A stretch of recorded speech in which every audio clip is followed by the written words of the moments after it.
Good afternoon. My name is Kristen Colson, and I'm a National Senior Program Consultant with the American Heart Association, and I will be your moderator for this session. On behalf of the American Heart Association, I would like to welcome you to today's virtual summit titled Close the Space, Secondary Prevention of ASCVD Care Education. We have an exciting agenda planned for our summit today, including some guideline-based presentations, interactive panel discussions, and model sharing on many aspects of ASCVD care. We'll start off today with some messages from Dr. Chiadi Ndumale on secondary prevention of atherosclerotic cardiovascular disease and the importance of LDL-C management. And then, starting at 12:40 p.m. Central, we have two sessions for you to choose from.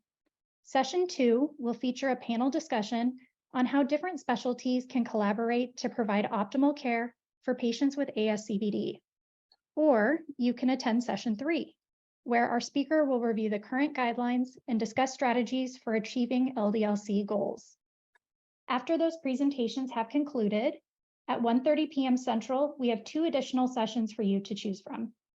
Session 4 will review the transformative roles and scope of the clinical pharmacist in the inpatient and outpatient settings, and the impact of this role on patient care. Or you can attend Session 5, where you'll learn innovative strategies to promote quality of care and review the research findings of targeted best practice alerts on lipid-lowering therapies for very high-risk ASCVD patients. And to close out our event today, you won't want to miss our final session, number 6, at 2:15 p.m. Central, where we'll discuss urban versus rural cardiovascular disease disparities and innovative care pathways for rural communities in both the inpatient and outpatient settings. I'd like to now introduce our first speaker for today, Dr. Chiadi Ndumale. Dr. Ndumale is the Director of Obesity and Cardiometabolic Research, as well as Associate Professor of Medicine in the Division of Cardiology at Johns Hopkins University. Dr. Ndumale is a preventive cardiologist with doctorate-level training in epidemiology. He leads a research program related to characterizing the relationship of obesity and cardiometabolic risk factors with the development of cardiovascular disease and refining strategies for cardiovascular disease prevention. Dr. Ndumale received his medical degree from Harvard University and completed his internal medicine training at Brigham and Women's Hospital. He subsequently trained in cardiology at Johns Hopkins University, where he also received his Master of Health Science and PhD in epidemiology. Dr. Ndumale's research has been supported by multiple grants from the National Institutes of Health, the Robert Wood Johnson Foundation, and the American Heart Association. He is immediate past chair of the American Heart Association's Obesity Committee, vice chair of the Council on Lifestyle and Cardiometabolic Health of the American Heart Association, co-lead of the American Heart Association's Cardiovascular Kidney Metabolic Health Initiative, and principal investigator of the American Heart Association's Integrated ASCVD Lipid Management Initiative. He cares for patients with cardiovascular disease in the coronary care unit and outpatient cardiology clinic at Johns Hopkins. Dr. Ndumale, the floor is yours.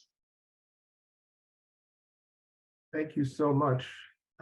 It is really a pleasure and an honor to be here today for this really exciting and important summit to discuss the importance and the strategies for optimizing lipid management for our patients with atherosclerotic cardiovascular disease. As mentioned, I have the privilege of serving as the principal investigator for the ASCVD Lipid Management Initiative.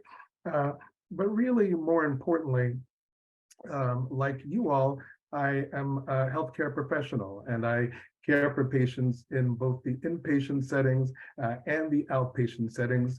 And we really face all of the same, we have the same goals and also face common barriers when we're considering how to really optimize care for our patients with atherosclerotic cardiovascular disease.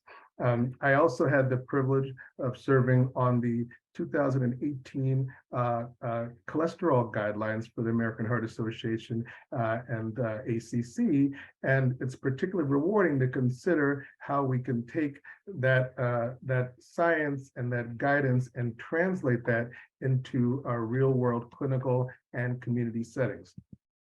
So from a disclaimer standpoint, we'll be discussing some current barriers in care and how barriers have been addressed in the communities featured, but this is not AHA, the American Stroke Association's official positions, and AHA-ASA does not sponsor or endorse, any product or device.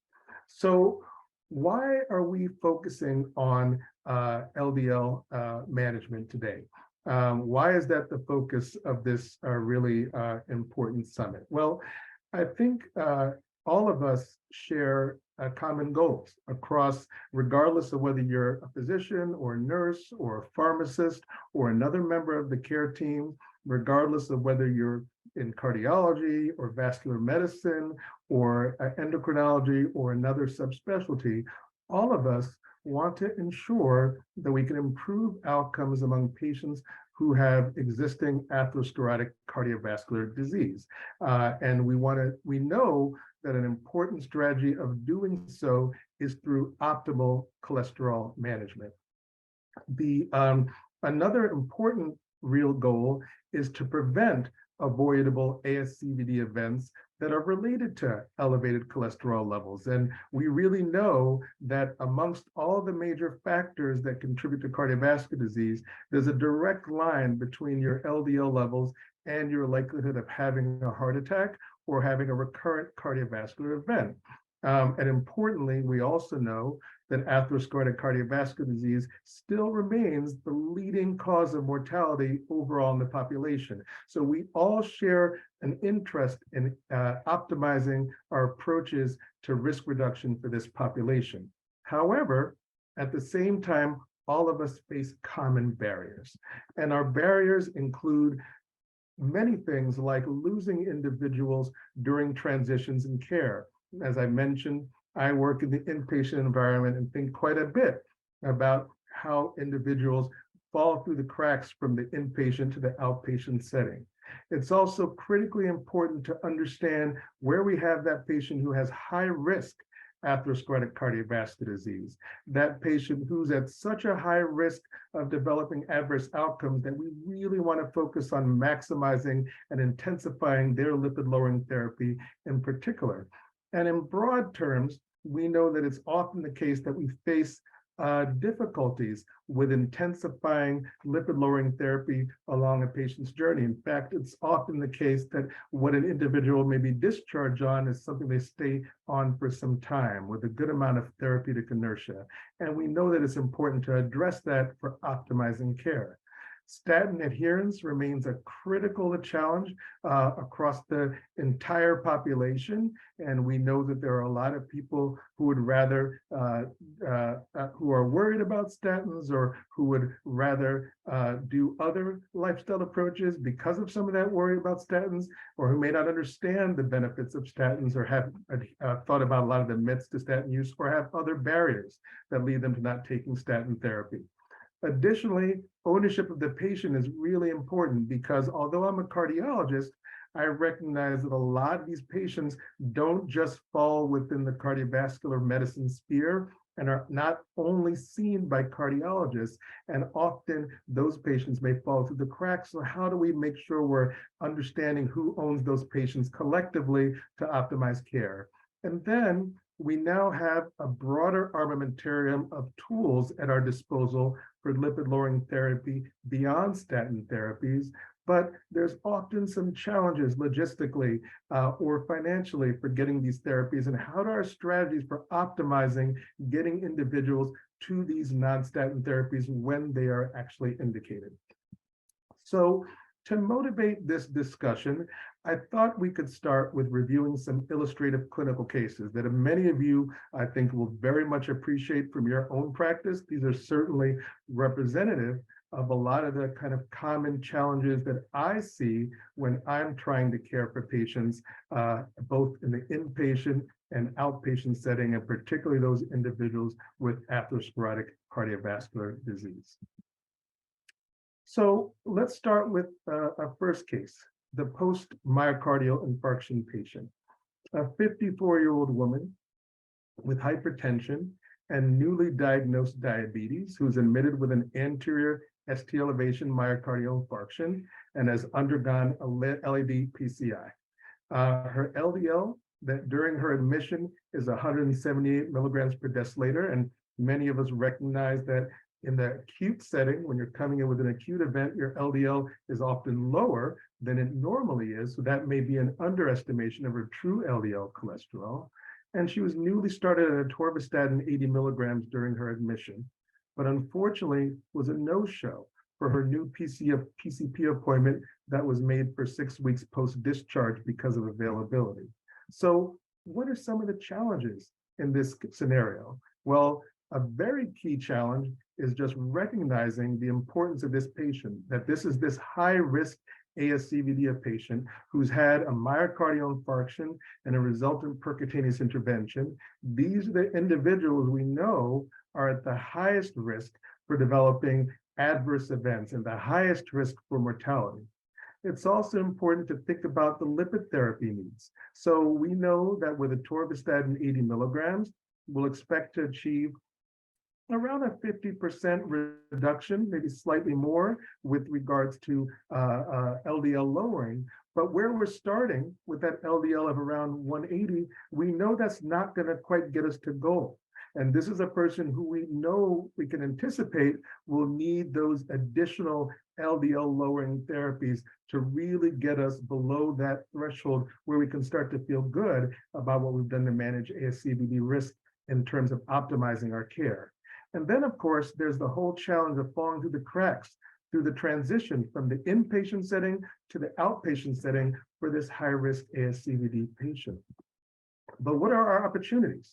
Well, this high-risk ASCVD patient is certainly one that's at risk for bad outcomes, but they're also the patient where we have the most potential for absolute risk reduction with appropriate lipid therapy. This is where we know we can get the biggest bang for our buck with improving our LDL lowering. Additionally, knowing when we need additional lipid lowering medication intensification.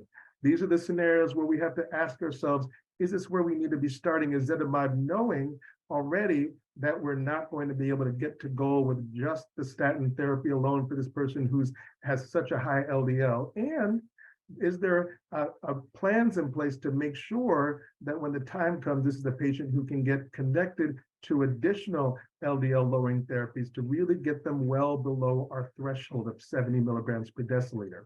And then how are we supporting enhanced transitions of care for these patients? How are we making sure that we have mechanisms in place to minimize the likelihood of this patient not successfully being connected from a high-risk identification in the inpatient environment to appropriate follow-up in the outpatient environment?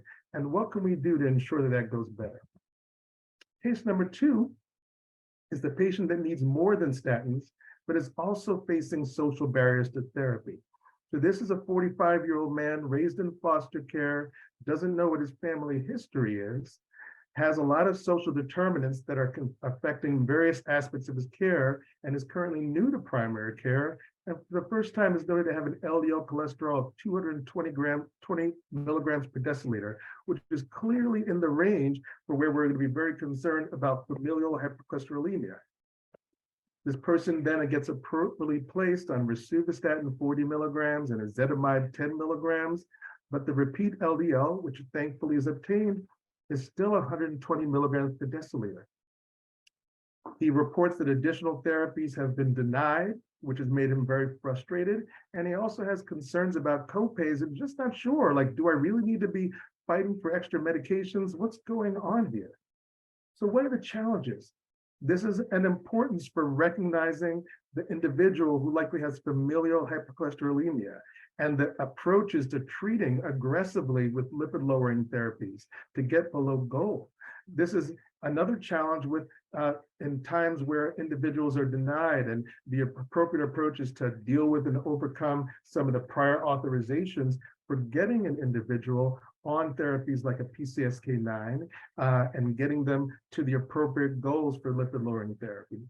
And then what about the social barriers where individuals are having challenges the first time seeing primary care, maybe difficulty getting back and forth to clinic visits, and certainly here describing some key copay concerns. Lots of challenges that we commonly face for improving outcomes in our population. But what are the opportunities? Well, we know that these individuals have lifelong high lipids, and that's why they've been particularly targeted as a group that we want to focus on for appropriate aggressive lipid-lowering therapy that can, again, have a really big bang for your buck. And this is a question where we have that person on high-dose statin and ezetimibe, where what are the strategies that we can take that can ensure systematic access to PCSK9 inhibitor therapy for our patients when it's actually needed. And then additionally, as we're thinking about our care, it's super important for us to also be thinking about and navigating social determinants of health, for copays, for access to regular visits, for making sure that we are taking out of the way some of the life barriers, the social barriers that make it hard for us to optimize our overall clinical care. Case number 3 is another common patient we see, the patient worried about statins. A 65-year-old man who has hypertension and has known coronary artery disease, underwent a left circumflex PCI back in 2019 for progressive angina, and was appropriately prescribed a statin, but is very worried about everything he's heard about statin side effects. And he says, you know, I believe that healthy lifestyle and using some of these supplements is going to be sufficient for optimizing my cardiovascular health. He's doing what he can from a healthy lifestyle standpoint, but his follow-up LDL is still way above goal at 145 milligrams per deciliter. What are our challenges in this scenario? What are the myths about statin therapy that impact compliance with this risk-reducing therapies? And then looking at the persistent high LDL in the setting of poor compliance that we know sets this individual up for a significant risk for recurrent cardiovascular events. But we have clear opportunities. There's a chance for education about the very low side effect of profile of statins. And we know that there's recent data understanding the benefits of statin therapy and comparing them to the supplement therapy that's even more widely taken in many segments of the population. Additionally, there's an opportunity to take strategies to prescribe statins in a way that can minimize the likelihood of side effects, often approaches like taking high-intensity statins at somewhat lower doses. Additionally, there's a need to help not only providers, but certainly patients understand the importance of LDL targets and why we're trying to say that lower is better, particularly in that patient with atherosclerotic cardiovascular disease. Case 4 is that patient with a history of stroke. Thinking about a 62-year-old woman with diabetes, hypertension, and a recent ischemic stroke. There's been long-standing use of pravastatin 20 milligrams and aspirin 81 milligrams without any significant side effects, and clopidogrel was added for additional ischemic protection after the stroke. And she's seen neurology and seen a PCP, but of course currently is not seeing cardiology for these reasons. So this is that patient, that ASCVD patient that deserves appropriate therapy, but is not currently followed in cardiology. And there's a need for high-intensity statin therapy, not just for patients with coronary disease who have ASCVD, for those patients with non-coronary heart disease who have ASCVD as well. But what are the opportunities here? Well, we know that by addressing the lipid lowering with a statin medication here, a high-intensity statin, we're going to have a potential not just for stroke prevention, but for global ASCVD protection. And it's really important from an opportunity standpoint to consider our strategies to support capturing those patients, not just in cardiology, but patients outside of cardiology, in vascular or in neurology, or in other areas of our clinical population who would benefit from receiving high-intensity statins for that global ASCVD protection. So how are we going to make sure that we're capturing those patients as we're trying to optimize care for our clinical populations? Case number 5 is that patient with poor adherence. And always the concern for the potential for regrettable and avoidable outcomes.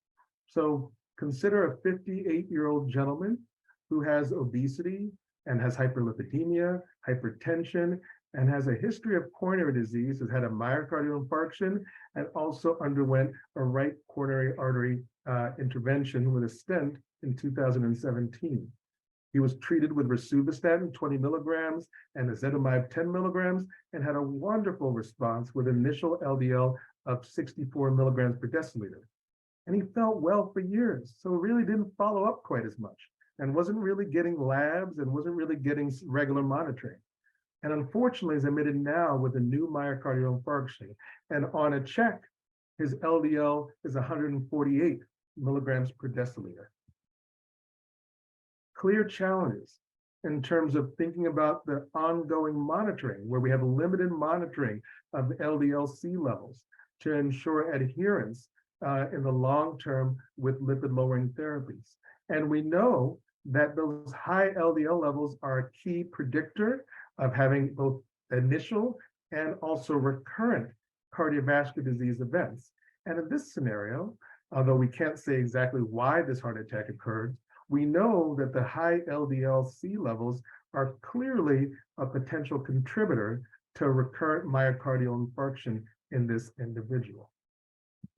But we also have clear opportunities as we start to think about what are the strategies that we can implement to support routine LDL monitoring, not just right after somebody's had a myocardial infarction or another atherosclerotic disease event, but in the long term, to assess adherence and to ensure adherence and to intervene where necessary.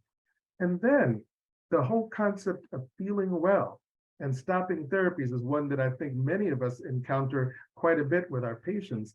And how do we optimize education regarding the silent impact of high LDL cholesterol and the need, even if you feel well, for that ongoing lipid-lowering therapy, not just this year, not just next year, but in the long term, until there's something that is a competing risk or that takes the place of this consideration for optimal ASCVD management.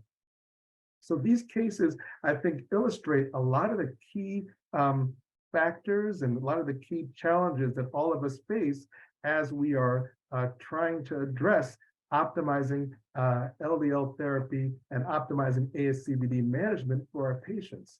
And this really, I think this last case in particular highlights this concept of a silent killer.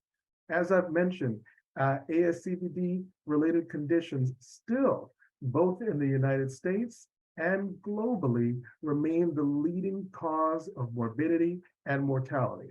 And as a cardiologist, there's sometimes a temptation to just think about the patient that we are seeing in the cardiology clinic or in the cardiology wards, but we know very clearly that these patients are touching multiple specialties and multiple physicians as well as non-physicians and multiple areas of care. So we see them in the inpatient environment, but we're also thinking about them in the outpatient environment along the spectrum of continuity of care. We're thinking about them in cardiac rehabilitation or in specialized lipid clinics. We're thinking about them in primary care settings, as well as cardiology and other specialties like neurology and endocrinology. And clearly, as we're considering lipid-lowering approaches, thinking about them from pharmacy and their interactions with those as well is particularly relevant. And at the end of the day, we all have common goals for our patients. We want to maximize their cardiovascular outcomes. We want to prevent unnecessary cardiovascular events for those individuals who have existing cardiovascular disease. And then, of course, although we're focusing on existing ASCVD today, we also want to prevent avoidable first events as well. We want to improve the quality of life for these patients and reduce their likelihood of having recurrent events or mortality. And we know that we get the greatest absolute benefit from lipid-lowering therapy for our highest risk population, and those individuals with clinical ASCVD. And for those purposes, that's where we're really going to be thinking about intensified lipid-lowering therapy, maximally and for the best tolerated amount of statin therapy, thinking about adding ezetimibe as a generic agent that's super well tolerated to further potentiate lipid-lowering effects, in addition to statin therapy where indicated, and then thinking about the potential to consider additional lipid-lowering therapies, particularly PCSK9 inhibitors for those individuals who, although they're on maximally tolerated statin and hopefully high intensity and on ezetimibe, may still have LDL levels over that threshold. We're also thinking about the opportunities of LDL testing to see if treatments are achieving that reduction that we're hoping for with lipid-lowering therapy, and also to assess ongoing adherence to therapies. And a big part of thinking about this in the health system is this continuity of care and coordinated care, not just in cardiology or vascular medicine, but in neurology and patients with stroke like we saw who fall into this category, primary care physicians, and coordinating a lot of these aspects of care between PCPs, cardiovascular medicine, and neurology, so we can make sure that we're appropriately reaching these patients and touching all of them in an appropriate way to optimize their care. And there's going to be a really helpful, as I'll highlight in a moment, panel with UVA Health System to think about strategies for coordination within a health system for ASCVD.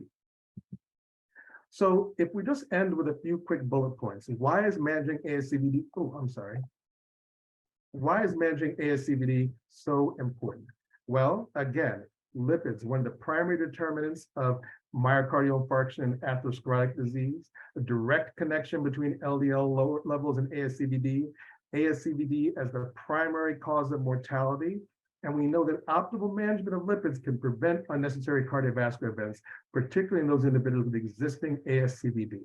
But although we are aware of this, there's often multi-level barriers that make it difficult for optimal lipid-lowering therapies. So what are the current secondary prevention landscape? Well, we know ASCVD is not just owned by one specialty. And if we want to achieve the best population-wide outcomes, we need to capture all patients with ASCVD, where our lipid-lowering therapy is going to provide the absolute greatest benefit overall. Additionally, we want to make sure that all patients with ASCVD are getting access to appropriate intensification of lipid-lowering therapies. So getting statin therapy, the addition of ezetimibe and additional lipid therapies, and then those PCSK9 inhibitors for those individuals who have LDL levels over that threshold after baseline therapy.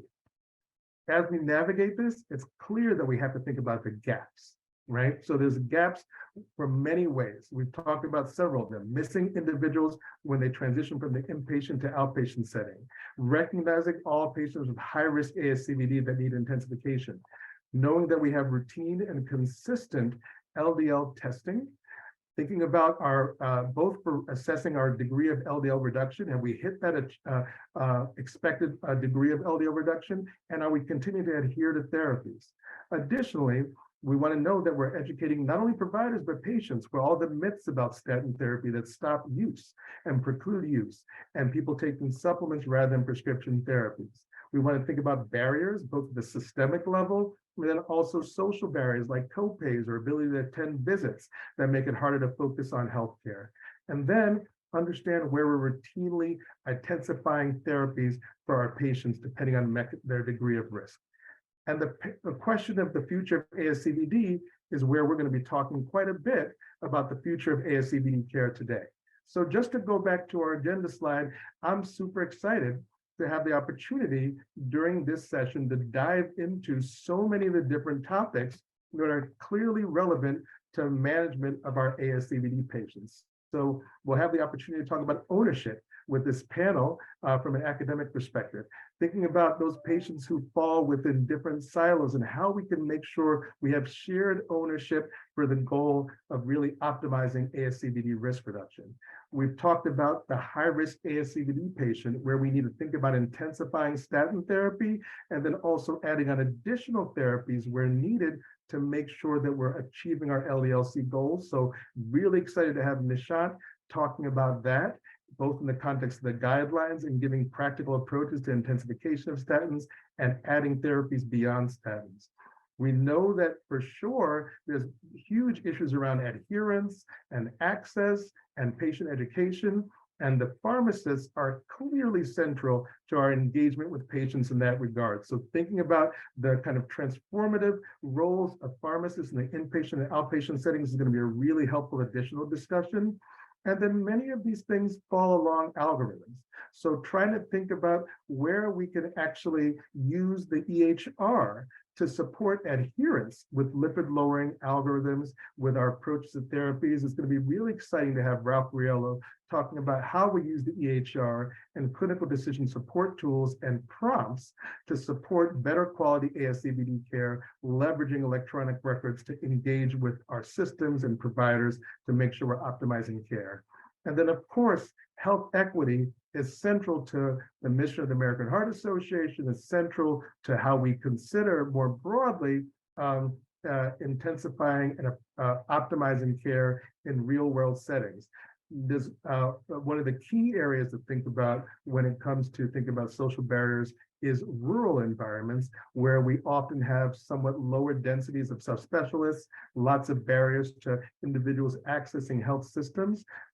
So really understanding strategies for maintaining health equity for ASCVD in rural areas is a really powerful discussion, and thinking about both traditional approaches and also novel approaches to reduce a lot of the disparities that we often commonly see between rural and rural environments. So for these purposes, I think we have a set of talks during this summit and a set of discussions during this summit that are really going to target a lot of the key challenges that all of us commonly see in clinical practice, with the goal of optimizing our approaches to managing ASCVD management for all of our patients within our health systems. So very excited for today, very excited to have all of you here, and I hope you have a wonderful afternoon with us today. Thank you, Dr. Ndumile, for those important messages about the current state of high-risk ASCVD and for your thoughts on our upcoming agenda. All the presentations from today will be recorded and available within the coming weeks at heart.org/ASCVD. Please visit this site for current and future educational opportunities on ASCVD topics. As a reminder, we have 2 sessions for you to choose from coming up shortly at 12:40 p.m. Central. At this time, please use the Return to Lobby link on your screen to return to the lobby and choose the session you'd like to join from the presentations list. While in the lobby, you will be prompted to complete a quick feedback survey after each session. Thank you for attending this virtual summit, and we hope you enjoyed today's presentations.